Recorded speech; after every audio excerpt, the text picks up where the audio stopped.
Hey, it's me, Sam B. America has had a racist past, a racist present, and unfortunately, the future is not looking so great either. Our schools, textbooks, and media outlets still don't give Black Americans nearly as much attention as they do old white guys. So this Black History Month, we put together some of our best pieces on the past, present, and future of being Black in America.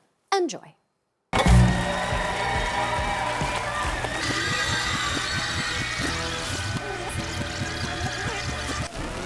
Hi kids, it's February again, which means it's time for Great Moments in Black History. Rosa Parks sat down, Martin Luther King made a speech, Barack Obama. This has been Great Moments in Black History. I'm sorry, what? No. That is not all of Black history. But my notes say that... Are you kidding me? You have not learned enough about Black history. People know Martin Luther King and Harriet Tubman, and not even really a whole lot about them. We can only talk about the bus boycott and I Have a Dream speech. When we get to the civil rights movement, it's literally just King and X. Well, I definitely remember learning about the civil rights movement.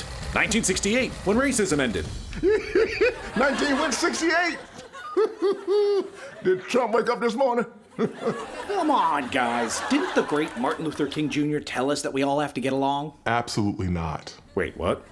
King is difficult, he is challenging, uncompromising. At the end of his life, a radical social democrat who denounced the United States government as the greatest purveyor of violence on the planet. But again, that doesn't really make for a good Hallmark moment. You know, you can't separate children from their parents at the border and then tweet out congratulations about Martin Luther King's great legacy. Next, you're gonna tell me that George Washington Carver didn't even invent the peanuts. That's so wrong, I don't even know where to start. Okay, your turn. What do you want to teach these kids? I mean, Rosa Parks is another person who is hidden in plain sight. She's not who you think she is. Oh, I think I know exactly who she is. A brave seamstress in Montgomery, Alabama. When the bus driver ordered her to move, she quietly, so quietly, said no. Wrong again. Rosa was not a tired lady on the bus. She was a freedom fighter. She was a liberator. She was a badass. Rosa Parks was a radical. Before 1955, when we know about the bus boycott, Mrs. Parks had a long history as an investigator where she would gather information on sexual assaults committed against Black women in the South. She was concerned with women's rights and reproductive freedom. There was no Olivia Benson back then, right? There's no SVU unit that's showing up to investigate. Oh my God, that would be such a good show! Just stop. Thank you all. I've learned so much. And that's all of Black history. How old were you when your mind just got up and walked away from you? Okay, good point. Who's next? I think that Bayard Rustin is one of the people who's kind of almost criminally under-recognized. Oh, yeah! Bynarf Rarfbard. No.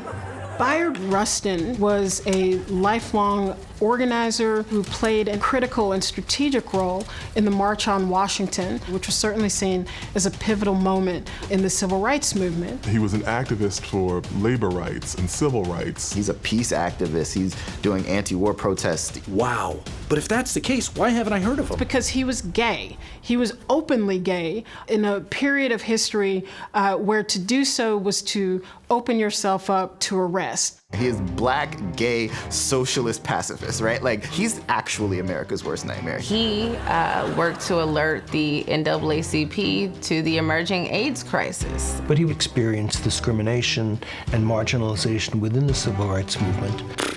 Who's this guy? I was Bayard Rustin's partner for the last 10 years of his life. Oh, okay, yeah. Sorry, sir.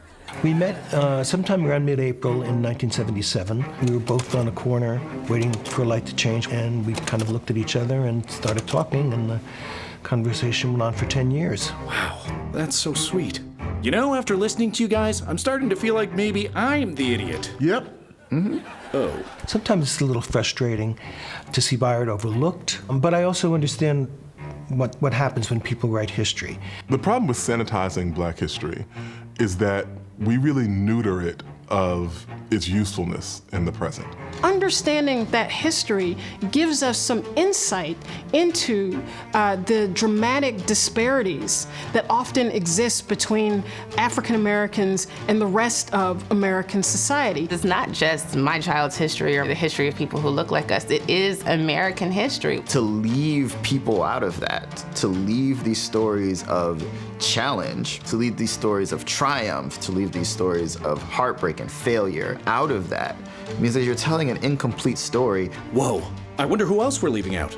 Red Fox, Samuel Davis Jr., and Lena Horne. Zora Neale Hurston and Langston Hughes. Medgar Evers. J. Philip Randolph. Reese Taylor, Dr. Carter G. Woodson. The Black Lives Matter movement. This is the story of America, and like the way that we tell the story of who we've been will determine who we become. Because Black history isn't just history. It's happening now, and now, and now. It's almost like it just keeps happening. Okay, all right. Now you're getting it. Guess I'm invited to the cookout. Please stop. By the way, when/where is the cookout? Oh, and has anyone signed up to bring the mayonnaise salad yet? Yeah, no. There's no cookout. This has been just a few of the many great moments in Black history. Bye, Felicia. No! Okay, any questions? Everybody got... Read a book. Read the whole book. Read the whole book. Read it on Twitter.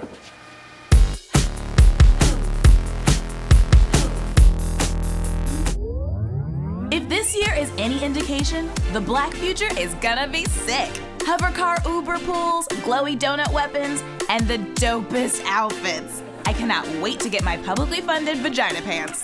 So I went to talk to 2 experts to find out just how awesome our future's gonna be. Black Panther told me we're gonna have a bright future for Black people, with vibranium, with Michael B. Jordan. Wow, no. If things keep on the way that they are, I don't know how optimistic our future is. So wait, the future's less Black Panther and more Black Mirror?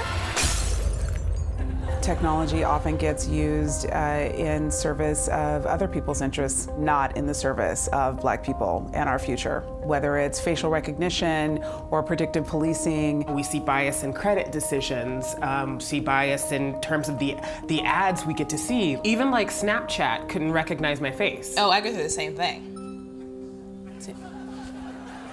Whoa, I guess there is a lot of bias in our tech, which affects our policing, our housing, our cameras, our soap, our beauty contests. There's so much. Please, can you just show me one nice headline? Ah, that's better. But it turns out that all this bias is in our tech because of Al Gore's rhythms? All right, so an algorithm... I know there's that song that's like, we are a part of an algorithm nation, you know? Yeah, that's not it. Okay. So an algorithm is basically a set of instructions for a computer. It's usually using data from the past to make predictions into the future. What's the biggest risk that we could have? Let's just take predictive policing. If you live in a community where people are over-arrested, that's going to be predicted into the future. People make choices, and our choices influence the future that we have, right? Right. What is this? What's happening?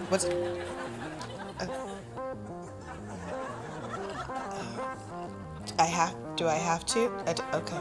And bias is worse when the tech designers have racial blind spots, which is often, given that the industry is as white as, well, Al Gore's rhythms. Most artificial intelligence and AI is not in the hands of Black people. If Black people were in charge of predictive policing, instead of pointing it at grandma's neighborhood, we might point that technology at, say, Wall Street. And I feel like we know that we can predict a lot of crime is going to happen there. And the systems that technology is embedded with are systems that are biased. So because humans can have racial bias, our technology can have racial bias. Absolutely. In that respect, we're a long ways away from Black Panther. Everything you said sucked. I mean, it's very smart, but it sucks. Now that I learned the truth about our technology, I couldn't help but see our entire world differently. Algorithmic bias means all our technology could be racist. I hear a Black woman existing. Calling 911. Delivery for Sasheer Zamata. Damn delivery drone. You're very articulate. Looking for some hope, I headed to the offices of Jessica O. Matthews. Her startup, Uncharted Power, began by inventing everyday objects that could generate electricity. which she's doing right now, in heels while wearing an Armani jumpsuit. Okay, there's no way she's human. I do need to make sure that you're not a robot. Do you mind reading this CAPTCHA? I think there are just a few flaws in this test. Spoken like a true robot. Could this robot be one of the good ones? We have an opportunity to create the world that we want. If they are planning for a world where Black people don't exist, that's gonna be a real boring, bland-ass world. I mean, can you imagine a world where Beyonce isn't still killing the game? Oh my gosh. She's right. It's about envisioning ourselves at the center of our future. We don't need Bilbo. We can create our own, what should I call it? Black later on in timeism. Yeah, Afrofuturism. Afrofuturism? A reimagining of the future with Black people, society's most marginalized people, at the center. And it turns out that centering diverse voices isn't just good philosophy, it's also good business.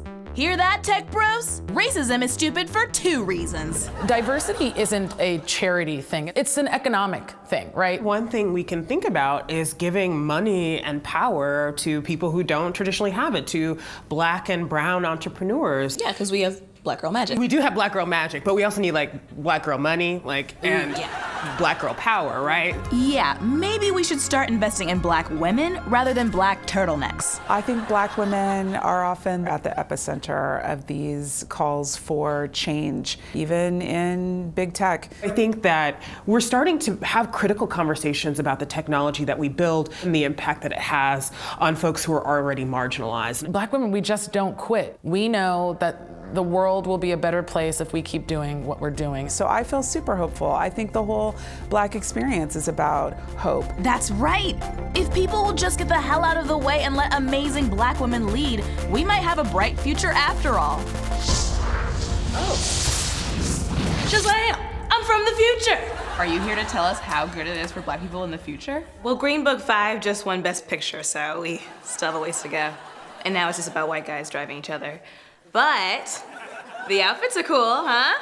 Yeah. Now I'm going back to the future. Can you still see me?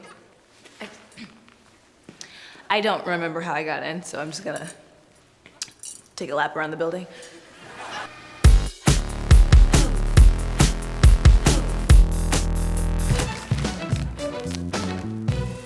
Did you know that Black history also happened before the 1960s? Specifically, it happened to John Robinson, America's jauntiest war hero.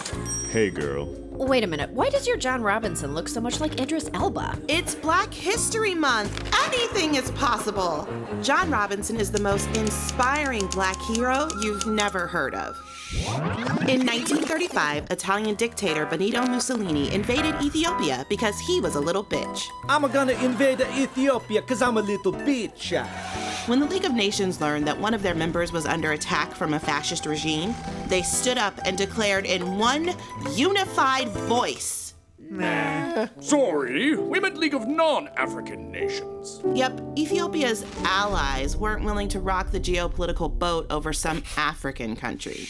But newsreel footage of fascists attacking Ethiopia made its way to American theaters. African Americans who saw the films were outraged. The newsreels began an anti-fascist movement in the United States. And, fun fact, the beloved Black tradition of yelling at movie screens. Black Americans took to the streets in protest, which was super nice of them since they already had plenty of their own shit to deal with. But they did it anyway, and then got beat up by the cops. Wow, this is sounding super familiar. Going off the crazy theory that fascism was dangerous, activists in Chicago and Harlem formed the Joint Committee for the Defense of Ethiopia, and a lot of African Americans volunteered to fight fascists overseas. Well, they tried to volunteer to fight in Ethiopia, but the US government, still aggressively ignoring Italy's aggression, wouldn't let them go. But one man went anyway. Our forgotten hero, John Robinson. Damn, he is old-timey sexy. I wonder if he has any grandsons. Focus, Ashley. Okay, in 1929, Robinson went to aviation school. As a janitor. Come on, y'all. It was the 1930s. They were not letting Black people fly planes. But Robinson wouldn't remain a janitor. He sat in on flight classes, learned to fly, and even built his own airplane. What makes you think I did it without a shirt on? Shh, I'm trying to honor you. It just really seems to undermine your point. This is Ashley Black History. John Robinson went to Ethiopia.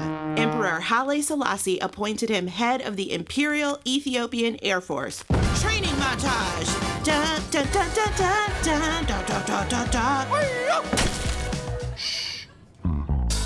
Okay, so the Ethiopian Air Force at the time was like 11 planes, and only 8 of them worked, but still, heroic AF. The Ethiopian fighting forces were comically outmatched. They had 13 planes to the Italians' 595, 4 tanks to their 795, and guns for exactly half their soldiers. Robinson even had to smuggle in planes because of an arms embargo on Ethiopia. Seriously? Okay, we don't actually know how he smuggled the planes. There are only 3 newspaper articles from the 30s about this guy. When a black guy takes on a whole nation of bad guys, we ignore it. When a white guy does it, it's the plot of a Star War. Get off your soapbox. Robinson's Air Force was outmatched, but he bravely led his troops into battle and lost. I mean, duh. Did you hear the part about the 800 tanks? He's an African-American hero, not a frickin' wizard. They ain't had no weapons, y'all. There was no Hollywood ending. The fascists won that war. And the world stood by and watched. Until fascists started invading white people countries. But that is not the end of John Robinson's story. Robinson returned to the United States in 1936 and received a hero's welcome. He helped start the Tuskegee Institute and integrate the American Air Force. And that's the story of the only American to fight in the Ethiopian-Italian War, and how black people were the first Americans to fight fascism. But don't worry, it only took white Americans 5 more years to realize fascism was a threat. I don't know why, but we thought that was a story you needed to hear right now. Happy Black History Month, everyone.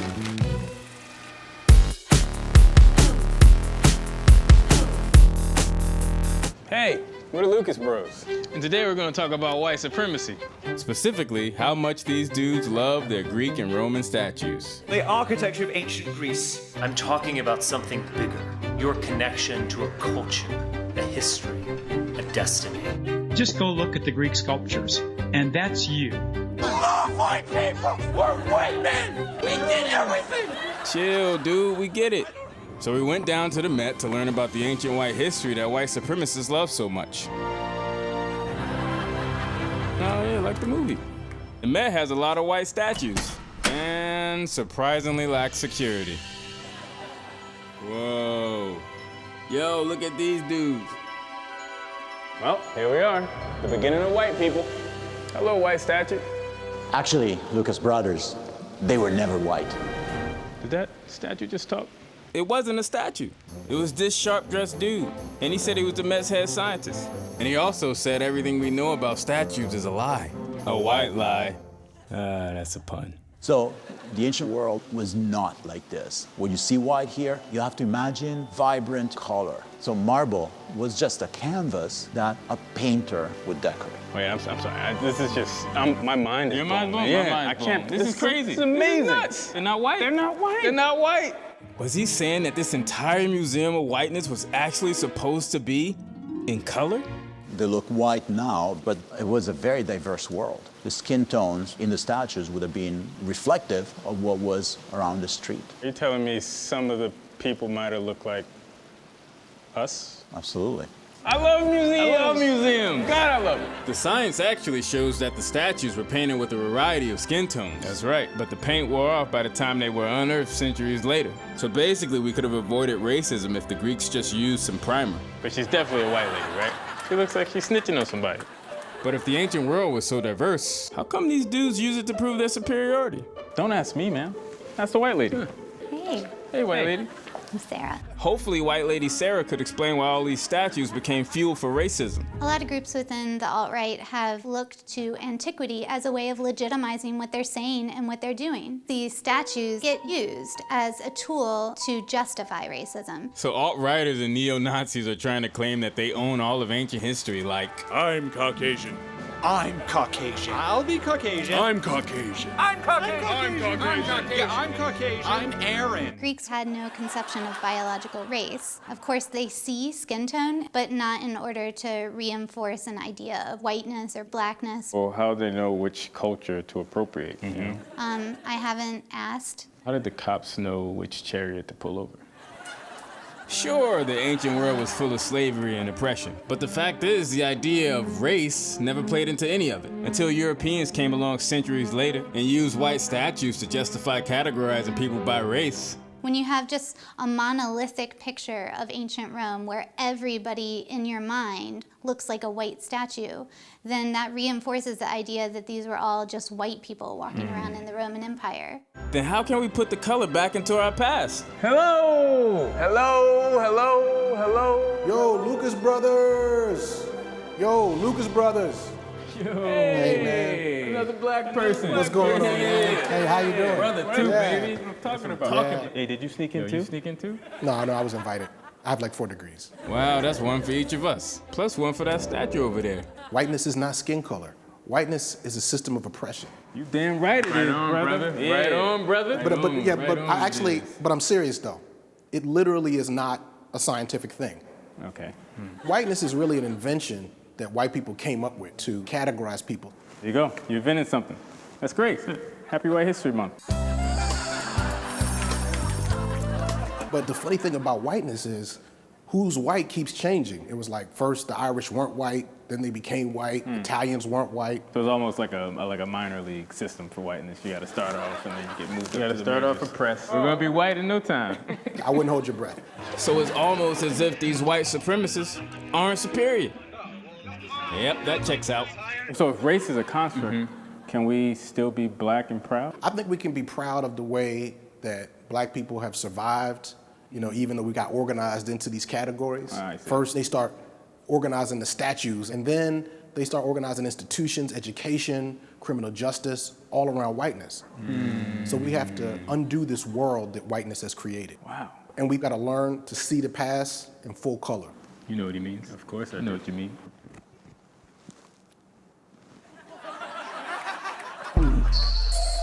History of whiteness. Man, this stuff fucks you up. Stickers were pretty strong, huh? Very strong. Yeah. What's up? What's up?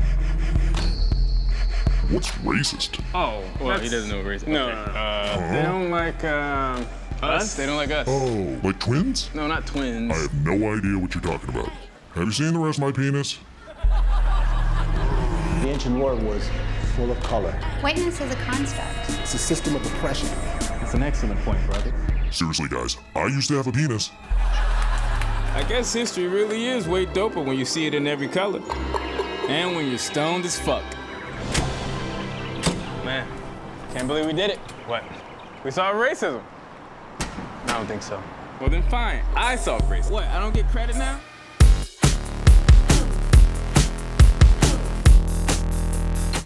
Dear Lord, my feed is already full of news about 2020, mostly about the Democratic candidates eating macaroni and cheese with Al Sharpton's ghost. It seems like the candidates think a pandering visit to Harlem will be enough to get the black vote for another 4 years.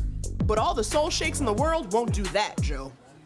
Oh God, why is it still going? So then how can 2020 candidates connect with black voters? They have to listen to what Black Twitter has to say. Hello?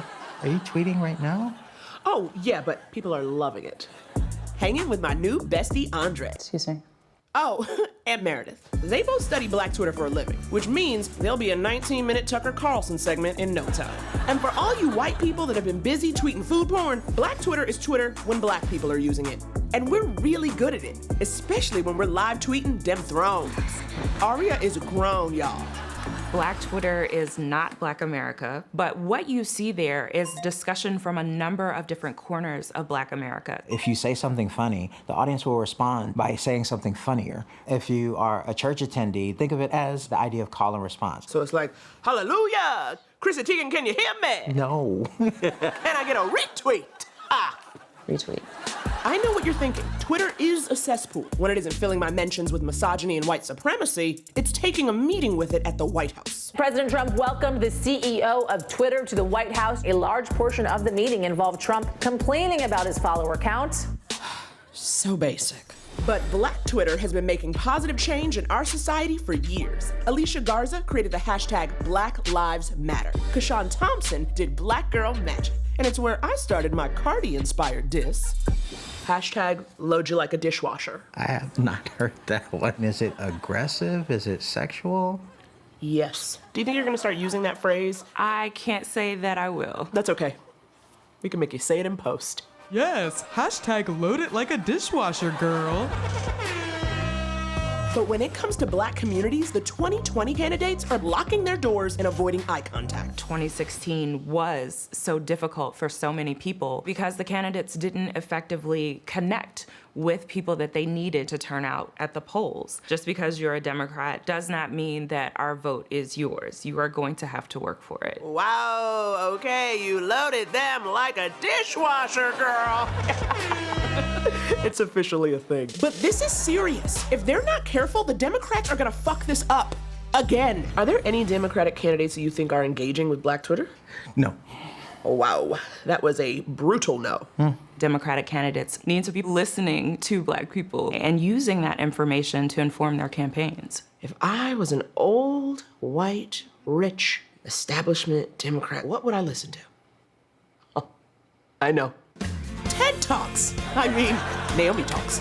Now that I'm an expert on Black Twitter, I can strap on my telemarketer headset and give these candidates the real talk they need. Prepare to be infotained, people free on a Tuesday afternoon. How many of you are 2020 Democratic candidates? I thought so. Buckle up, because we need to talk about Black Twitter. Let's get into it, all right? Black, a type of people. Twitter, a social media platform. Platform, a type of shoe. Black Twitter. It's a way for you to interact with your constituents without actually having to kiss a bunch of gross babies. Look at this baby. It's disgusting. All right, candidates, that's absolutely everything you need to know about Black Twitter.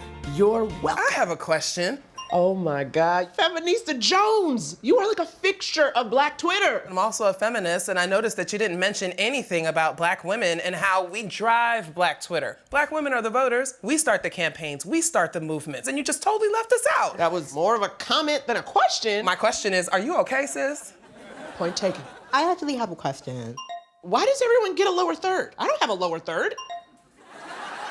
Young Black women like myself use Twitter as a means of escaping labels that are imposed onto us, being Black and being different. On Twitter, I can just express myself as a young woman and escape people's boxes and narratives they want to push on me. Honestly, whatever you say, you look amazing. This is actually Marc Jacobs. This shirt is actually from a t-shirt cannon. Weird flex, but okay.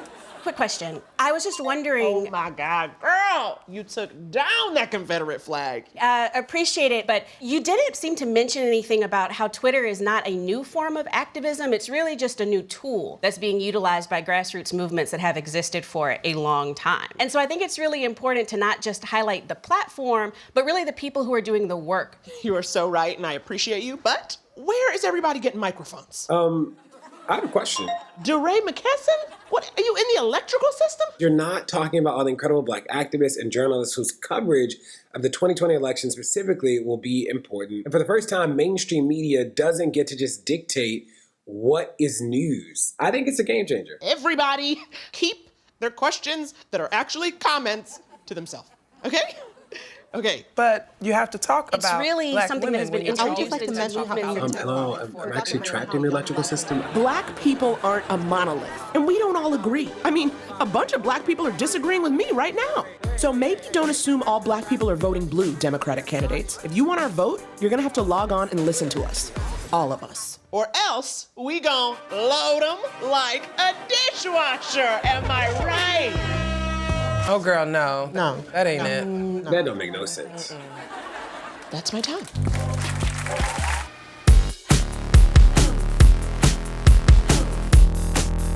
Well, Democratic politicians are finally starting to take the idea of reparations seriously. Mitch McConnell says there's no need to worry about it. I don't think reparations for something that happened 150 years ago, for whom none of us currently living are responsible, is a good idea.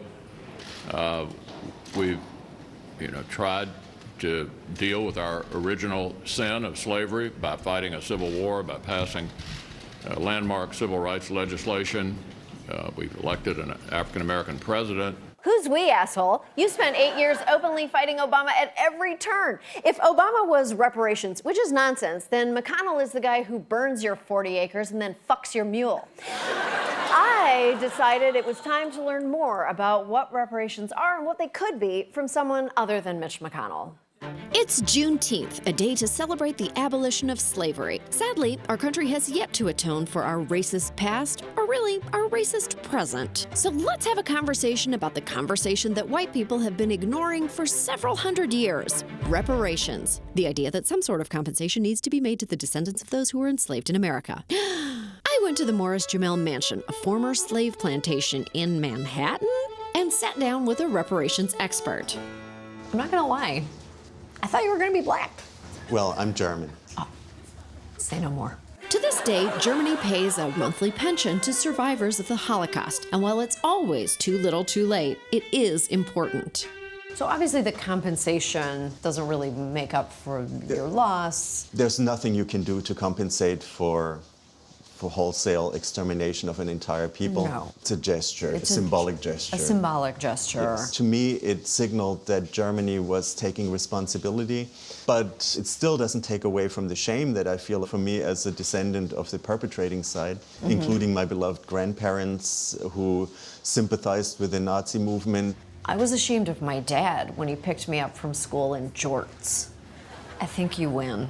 Absolutely. Speaking of perpetrating sides, the U.S. government hasn't talked about reparations since the 40 acres and a mule debacle. Thanks, Andrew Johnson. Fuck both of those guys. But one university is giving it a try. Here is Melisande Short-Colomb, a 65-year-old rising junior at Georgetown. How did you end up at Georgetown University? My family was enslaved by Georgetown for 150 years. They needed some money. So they sold my family to the deepest, most racist part of the new America. So you were like, my family was sold by Georgetown, so I should go to Georgetown. Yeah. Hope you play lacrosse. Georgetown was shamed into confronting its history when students put them on blast a few years ago. As a result, the university renamed 2 buildings after former slaves and offered descendants legacy admission. Legacy admission means that you come from families who have made significant financial contributions to the well-being of the institution. Georgetown was built on the backs of slaves. It's a pretty significant contribution. But the student body didn't think that was enough, so they voted to increase tuition by $27.20 a semester, with the money going toward a fund for descendants. But guess what? It has to be implemented by the university, but there is no timeline of action. Hey, Georgetown, feel more guilty. Okay, has anyone figured out how to pay slave reparations? Anyone? The British government paid reparations in 1833 when they abolished slavery. Okay. And they paid it back all the way until 2015. They just finished paying it They off? just finished paying it off. To this slave owners. I'm sorry, I think you meant they paid the slaves. Thank you for the correction, but no, it was actually the slave owners. Oh no. We can never tell Trump about this. No. He can never watch this piece or learn this piece of knowledge. He will not. Well, at least Georgetown isn't suggesting reverse reparations. Do you consider what Georgetown is doing right now to be reparations? No. And what is the difference? I think reparations speaks to a larger conversation. We need to take a deep, deep, deep look at the social ill of what is white supremacy. Are we capable of that? I would think that we need to be. So how do we do it? I took to the porch of the mansion to ask people who are allowed to have an opinion on reparations. What would reparations look like to you? I think it needs to be a mixture of social programs and monetary compensation.